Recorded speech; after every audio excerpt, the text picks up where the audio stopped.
Have you ever walked along a sidewalk of some city, state, or town only to notice that there were more closed or dilapidated churches than stores or daycare centers? I'm sure that many of us have read Acts 2:42. How many times has this text been used to drum into our consciousness the importance of fellowship? While I believe this with all my heart, the question remains, how is it that so many churches are vacant across the U.S.? Is Satan that powerful? The short answer is no. Are the churches opened or operated by men and women who went in the flesh instead of the instructional guidance of the Holy Ruach?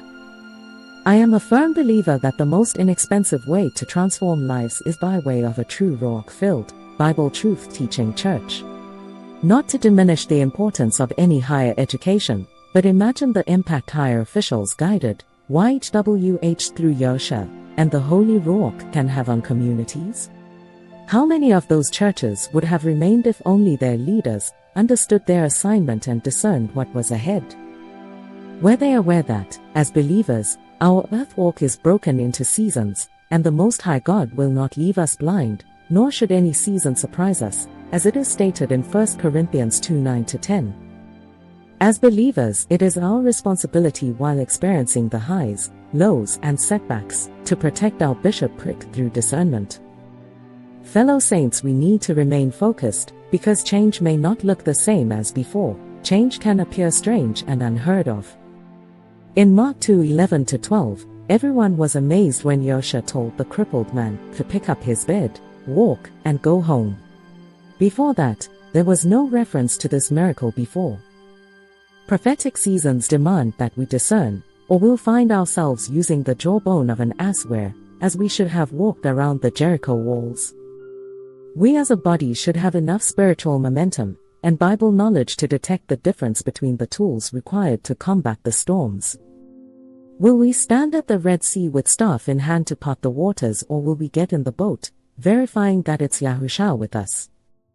Saints, it's the season that determines the tools, not emotions or the set of friend or financial statuses. With all this talk about discernment, not many are explaining what hinders this tool given by the Most High God. The short answer is looking back, but here is the long answer. There are two main reasons of looking back that can end in the same result if we are not prepared. The first reason is looking back on a negative past. This creates bitterness. Family, here is my disclaimer. I am not a medically trained professional concerning these matters. However, I've graduated top of my class at the University of Life and Circumstances. This bitterness causes us to focus on the what-ifs, the should-haves. As a result, we miss opportunities and lifting seasons that our Abba have prepared for us as He redirects us. Missed opportunities can extend weeks of delay into years of prolonged pain if we are not careful. Time and season will announce its arrival. It's an example of how Adonai cares for us. Then there is looking back at the past wins and achievement. This will usher in laziness, pride, and complacency, while improvements and updates go unnoticed or ignored. In the book of Judges 6:13-15, we see that Samson was comfortable with past victories. Pride fueled his overconfidence from past victories. He didn't discern the shift that came with an ambitious woman. The woman was not concerned how her greed later destroyed a person's life and future. Side note, children of the Most High God, poverty is not a blessing. Here is the side note, fellow believers. Our Abba Father is as a compass. He redirects and is the God of second chances. We just need to be the willing vessels. Believers, the Most High God commands us to set our focus on Him, through the winds and the waves, and in doing so we are changed, as stated in 2 Corinthians 3:18-14. Our focusing on Him is more than a once-per-week service call. It's a way of life, because proximity will not always open automatic doors.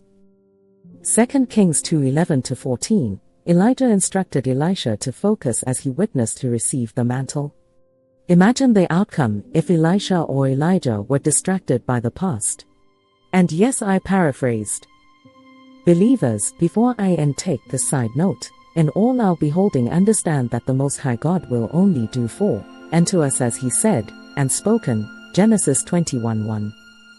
Thank you, and remember to like, share and subscribe.